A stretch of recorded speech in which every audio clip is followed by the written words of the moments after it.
for tuning in to the Illuminations Podcast. We love having you here. It is our mission to be a beacon of light on your journey towards conscious and mindful living.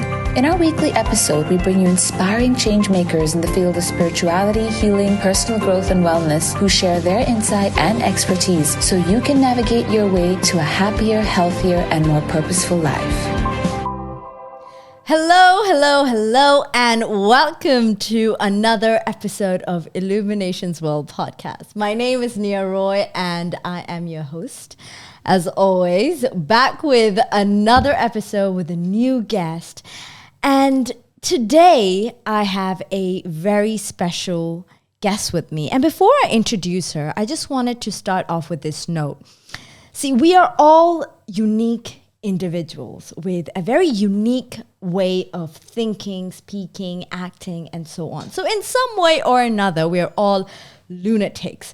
So we are all on a quest to understand ourselves a little bit more, and hence why we do this podcast as much as we can, so we can provide all the listeners with some form of answers or a way to understand yourselves in a better way with different modalities, with different speakers, and so on. So this week, for this episode, I have a very special guest with me today. Her name is Gurbani Kaur.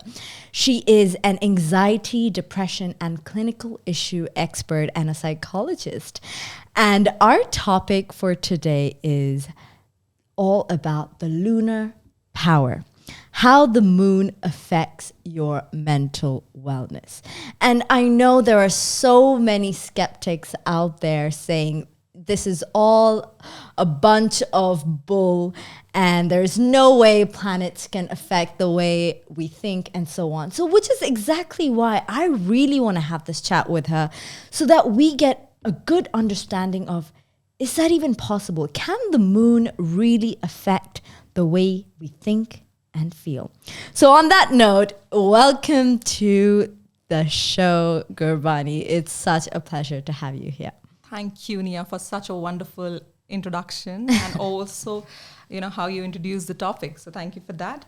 And yes, I'm here to talk about something that I have been really interested.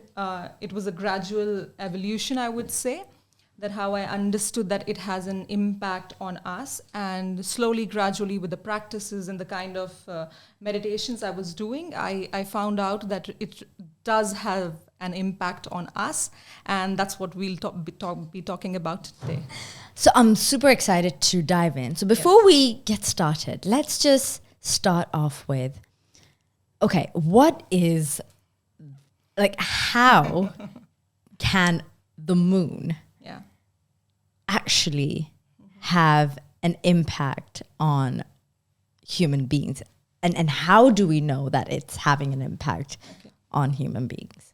Okay, so before I begin with how it is having an impact on human beings, let's understand how it has an impact on Earth. Because when we understand that, it'll be easier to understand that it might have an impact on us. And obviously, we all have our choices, or, we have our understanding of accepting it or not accepting it. But this is how it is. So let's go with that. Let's begin with that. So basically, usually Mother Moon is considered as Mother Moon. So it's considered to be a feminine energy, having a cycle of 28 days. And in this cycle, there are phases that the moon goes through. So there are some 8 phases that it goes through. And in that, there are 2 main ones that, you must be hearing a lot about, because now it is getting into, a kind of a trend in the healing industry that we do meditations around the moon.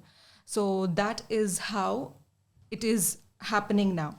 So if so many meditations are happening, it would be interesting to understand, why do people meditate on moon? Why not on any day?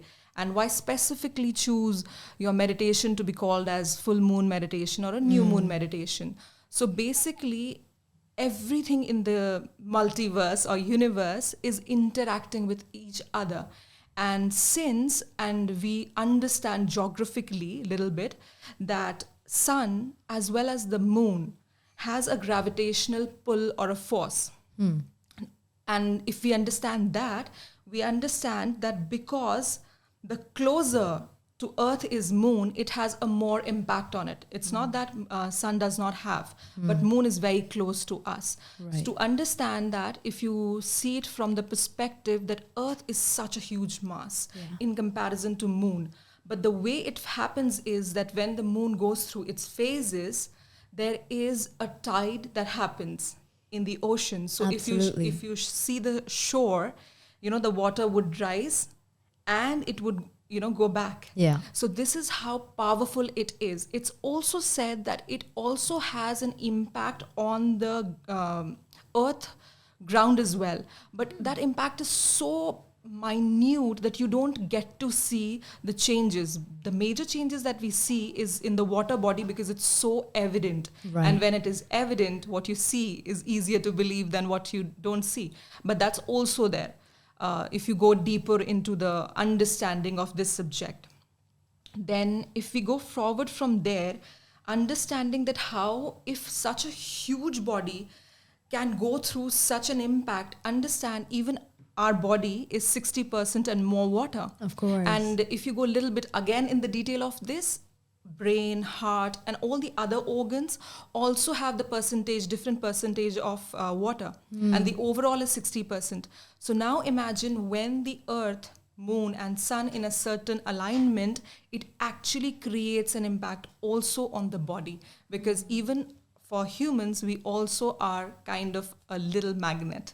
Absolutely. That makes complete sense. And I would like the questions that are going in my mind right now is why is it that the menstrual cycles that women go through, why is it that it's 28 days or 30 days, and how is that? Is it a coincidence that it's synced to the cycles of the moon? It can't be, right? In fact, towards the end of the topic, I'll be talking about my cases, and I'll share a very nice discovery that I had with my clients, because like you said, for most of the women, it actually coincides with the moon cycles as well. Right.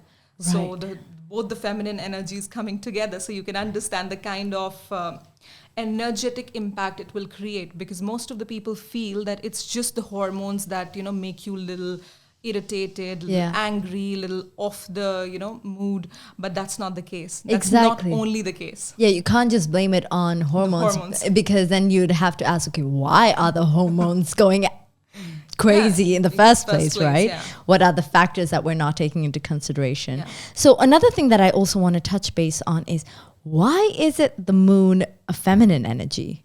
And why is it not a masculine energy? And why do we even look at it from a feminine energy perspective? It's just that how it has been, that in the nature it is seen like that. Many cultures also see it as feminine and masculine energy.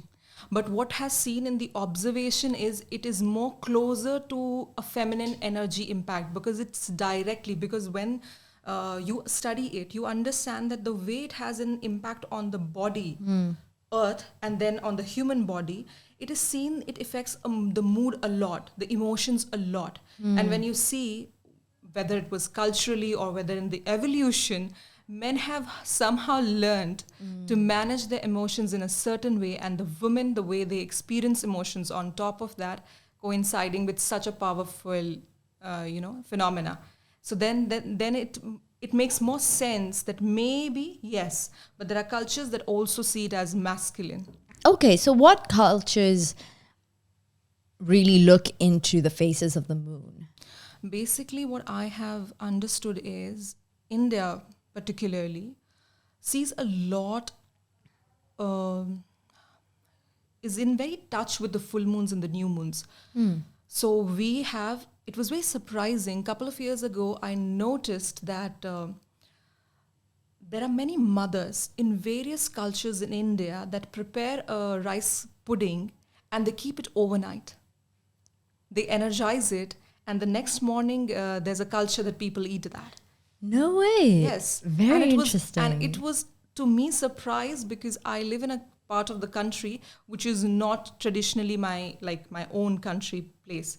So there, people do it. Then I saw, okay, there are other cultures also doing it in India. So then I realized, okay, a lot of people have this. So why do people energize food or water on the full moon or the new moon? That also was like, okay, there is another sign to it. Yeah. That people are considering it. Yeah. Why do people do it? People don't know. We don't know because we've never understood it in this depth. Yeah. But it is being practiced a lot. Yeah, there must be a reason why it's still being practiced till this day, because something about it must be impactful in some way or the other. Almost what you will hear people talking about is energize your crystals. Exactly. Yeah, but leave it overnight. Yes. But people in India are also energizing their food. So tell me a little bit more about the significance of full moons and new moons. What exactly happens during these times? So like I told you, there are 8 phases, but going into the depth and the detail and making a note is too much for a normal person. Yeah. But full moon and new moon are very strong. And understand in this way, we are the most evolved on earth as species. Yeah. And even energetically, when you see it, our soul is so minute when it comes to observation and getting impact of something, that on full moon and new moon we go through a lot. People who are meditators, they see effects and impacts very fast. They're a lot more sensitive To it, so they notice it. And for normal people who are not right now in tune with their body, are not that aware with their own beingness, they might find it difficult to tune in. Like I get a lot of people who are coming for the moon meditations for the first time, and they don't experience anything at all. But whereas there are meditators who have been with me and they have been into their own meditation journey, they feel a lot. They can actually feel the energy of the room shifting. Like I do this practice a lot. When I begin the meditation, the energy is different. And once the meditation is over, the energy is completely different. So that also kind of, is a sign when they know it. So if you see it in that term, us humans can feel it very easily. So what happens on full moons? In the full moon, the sun, earth, and then the moon. So the sun's light is falling on the moon, hence we're able to see the moon. Yeah. So in the full moons, the ritual is actually to release and cleanse and let go. So full moon is to let go. Okay. Yes. So that is why when you're going through something that is very you realize that there's an upheaval, the emotions are not in place, you're getting into an argument and something like that, it's a very nice practice to let go. If nothing, let go of your emotions. Whatever in that moment is, impacting you, just simply let it go. So that is about the full moon, and lot can be done on the full moons, like simplest of simple exercise as cleansing your email, decluttering your wardrobe, something like that, which is more about freeing the space. So that is about the full moons. And when we come to the new moon, you don't see the moon in the sky. Yeah. And why is that? Because the sun and then the moon and earth. So the shadow is the rays of the sun are falling on the moon, and what you see is the dark side of the moon. So technically you're not seeing the moon in the sky, and it's a pitch dark night. Yeah. And in that, what we usually say is it's a beginning of the cycle. So hence it is marked with new beginnings, and to put intentions and manifestations is more associated with new moon. So it's almost like you want to start something. You can pair it with this. Yeah. As it is, we say every day is a new beginning, but that universally, energetically is a signal to you that it's a new beginning, it's a new start, a new cycle is starting of the moon. So this is a significance. So on a full moon, you let go. Yeah. And on a new moon, you manifest. So this is a great time for whatever you want to start. Yeah. That's a great time to start, because energetically it's conducive. Yes, for sure. It's like, that's how it is. Energetically, it's almost preparing you. You'll be in a more lighter space, provided for many people what happens is, if you start tuning yourself with your own self and then with the energies around, you will realize the benefit. You'll notice the changes. So you'll feel more, as if something is supporting you to do that. So it's like that. So it's not, so for all the skeptics out there who probably don't believe in this, it's not about it's not a mumbo jumbo. It's not a mumbo jumbo. So basically, it's not about finding the logic in it. It's all about sensing it and being in tune with it, and just feeling your way through it, because it's not something that you can logically think through or find. What's best about logic and being skeptic is that you questioning the why of it. Yeah. So that's really nice. What's even more important is leaving a window, which is a scope to know and go beyond. Right. All the people who are beginning their healing journey or are more spiritual in nature, we all are spiritual, by the way. We all have a very deep attraction towards the sky, because, that's the link towards what's beyond. Yeah. Right? The unknown, the expansiveness. Yeah. So you'll find very less people who will not love the starry sky. People just go in amazement of what it is, right? So definitely it has kind of an impact. You just have to tune into it and just allow or give yourself the permission. It's not about you have to believe it. It's just about being aware and noticing it. So could you share a few experiences you've had or experiences that other people have had with regards to the phases of the moon or experiences with the new moons or full moons? So if I have to say in that term, I would, because I have had it because I've been doing meditation. So I was I don't know how, but I was very fond of moon. I was very young and I was very attracted to the moon. Yeah. I guess that's how I ended up becoming a person who's leading the meditations of moon. So, but few of the cases that I've seen, it was in 2020 COVID. I was working with somebody and that woman said that, you know what, this has happened, that has happened, that has happened. And she went on with the list. And the final thing was, I even have periods. So for most of my clients, I noticed they would have periods on the new moon. They were more on this side. I don't know what the reason is. I have not got into the very depth of it. But yes, it's a beginning of the cycle and many women have that. Now what happens is biologically a lot of things are happening. You're irritated because of the weather, because of so many things. Now on top of that, the moon has an impact on you. So as it is in that time, lot of energy is going out. So the water also then, playing its role with the moon. Now imagine what kind of state you'll be in. It's not a very sane state. So even if, like how women are, even if they're going through their period and they're like, touch me not state. Yeah. Right? So on top I think there's a whole stigma around this, like how women are during their periods, right? Yes. And to my surprise, I've seen also a lot of women being that sensitive. Initially, I had an idea that, okay, no, not every person goes through like that. Yeah. But maybe because I'm working, I see a lot of people. I realize that, yes, either people are drained physically or energetically, spiritually, they're very low in the space.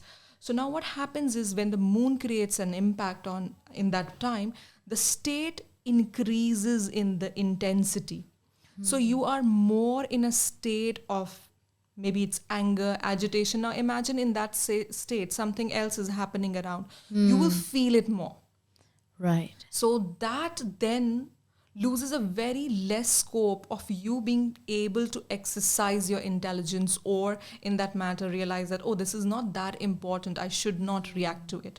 So there are n number of cases that I have done which have shown me and made me believe finally that yes, there is some kind of an impact that it is creating, because I've seen people really like, I remember one case when somebody just sat with a knife and it was not a session that I was doing in person. It was a Zoom session. So I was so scared for the other person. Yeah. But in that same moment, the moment I started talking, the knife went down, the person started giggling, and immediately there's a switch. So imagine the kind of impact it can create. And 2-3 things coming together, it's almost like this was happening, and then this was happening. Yeah. So it's like a strong space. In that space, that is why we do a lot of moon meditation, so that people realize, even if you don't believe in it, just starting a meditation in a couple of days, in a month, would actually bring you to the state of your own center.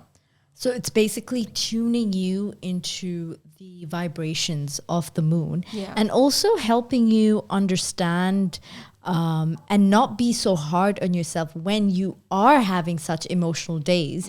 And this could be very much because of the new moon or the full moon, right?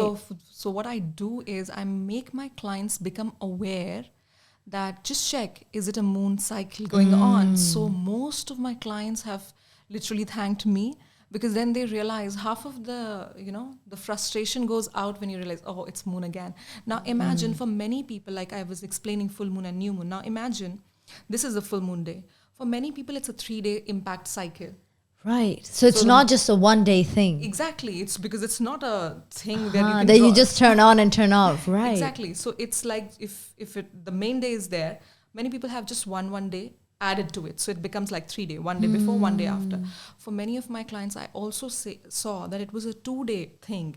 So 2 days before the moon and 2 days after. So it becomes like 5 days. Wow. So then imagine if somebody, especially a woman, is having her periods, and then the moon comes in and they are not coinciding also. So then it almost takes away from her 10 days. And if she's aware, she can create a huge difference in understanding that she got to drink water, she got to be in a certain space of mind, energetically also, spiritually also, do something for herself so that she's not all over the place. Because it's kind of draining your potential, and you wouldn't want to do that because it's an every month thing. Absolutely. And what this does is it makes you mindful of not only how you're feeling, but also just how connected you are with what's going around you. And it's interestingly making me question as well, how much of your energies are actually in your control. Yeah.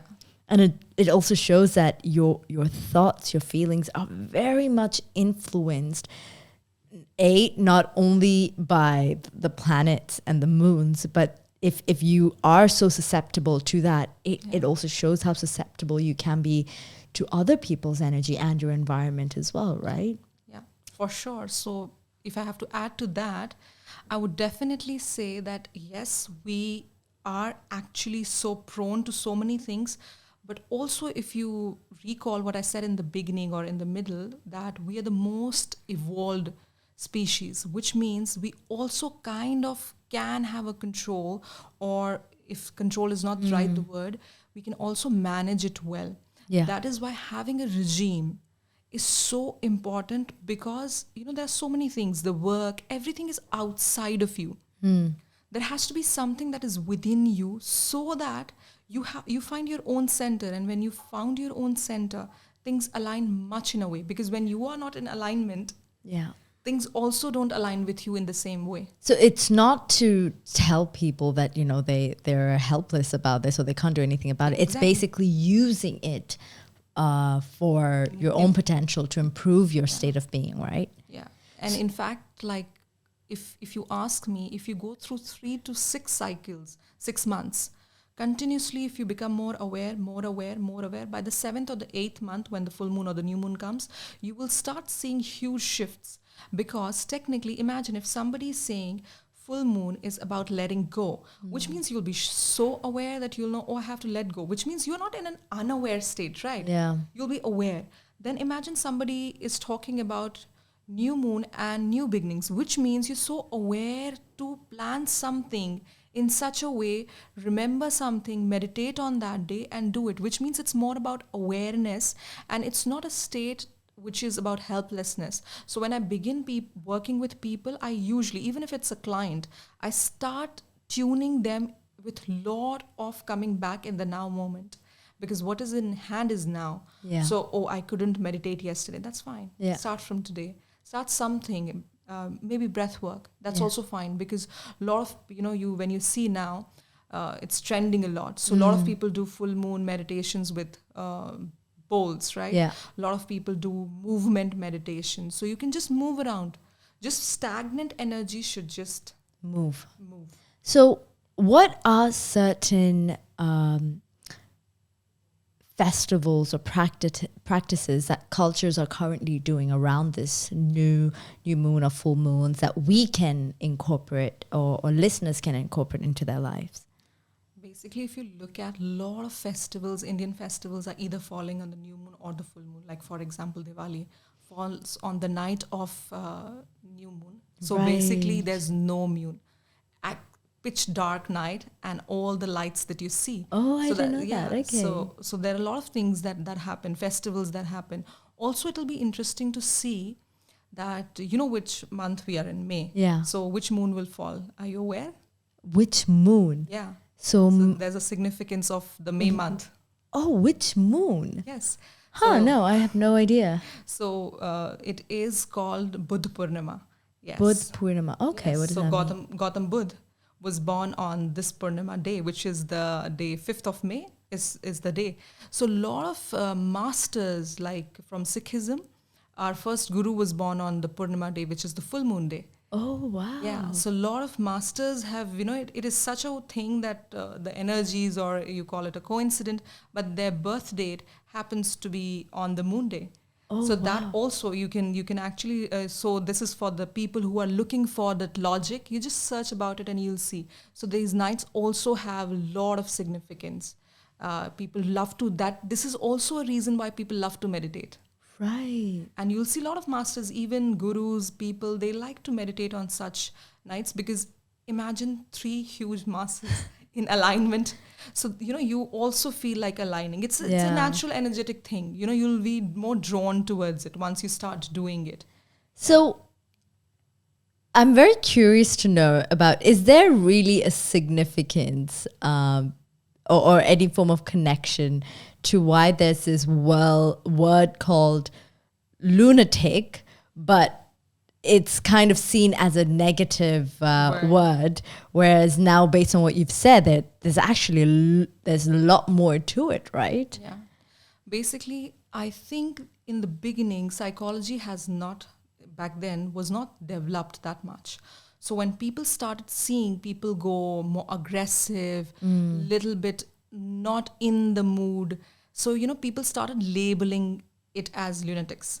Yeah. But it simply meant the effect of the moon on humans, which is true today. And as we evolved, that word, because it kind of had a dark effect to it, a negative effect to it, so it was discarded, and we don't even use it in psychology as it is.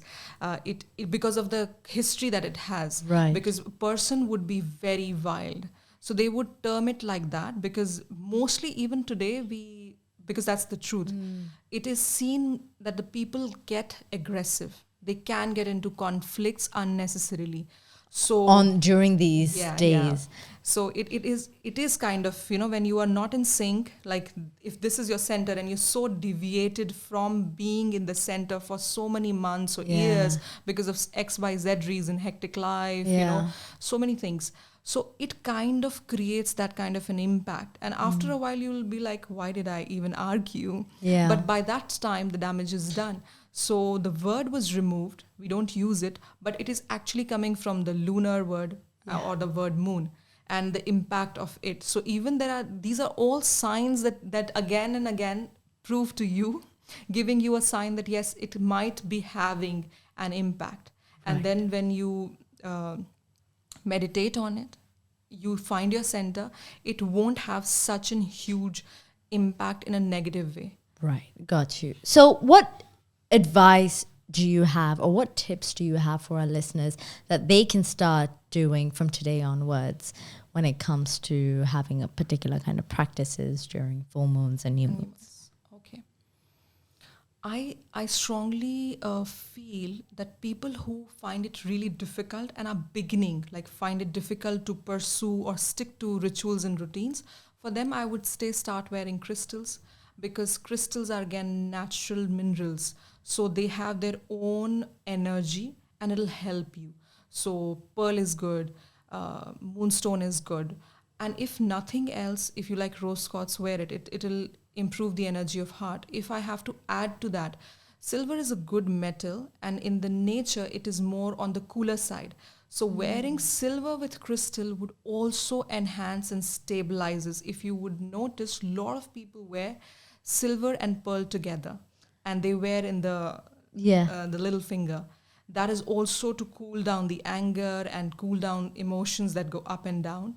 So it really helps. So this can be one simple thing that you can do. Other than that, lot of meditations are happening. Join any meditation of full moon and new moon. Here in Dubai, we do it. And even in Abu Dhabi Illuminations, we are doing it.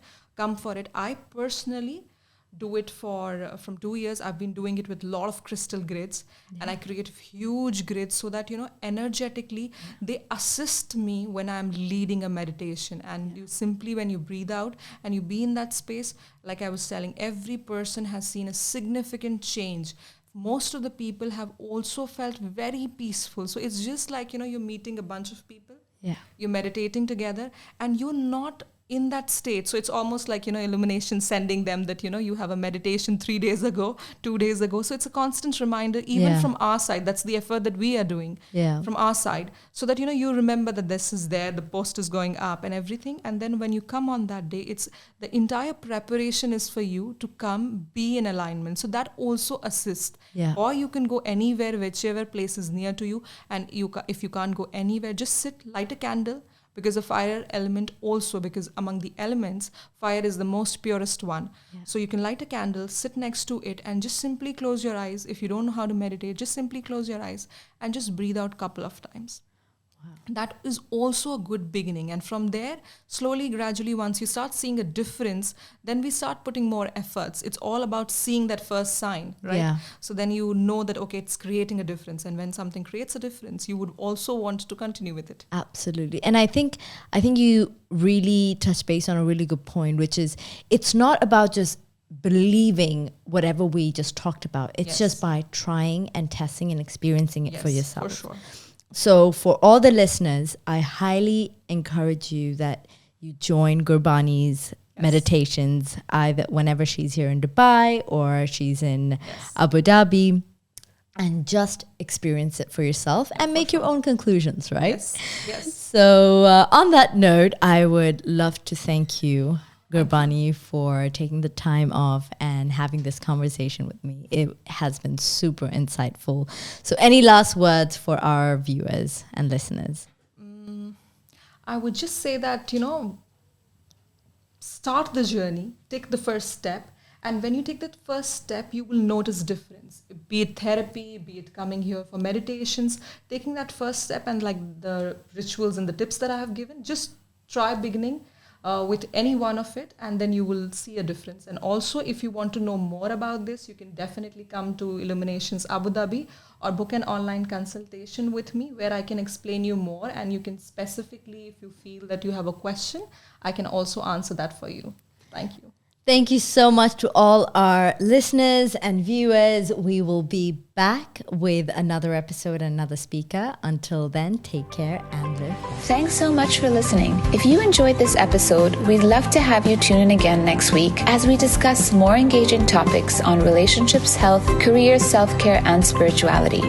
If you'd like to help support this podcast, please share it with others, post about it on social media, or leave us a rating and review. We'd be extremely grateful.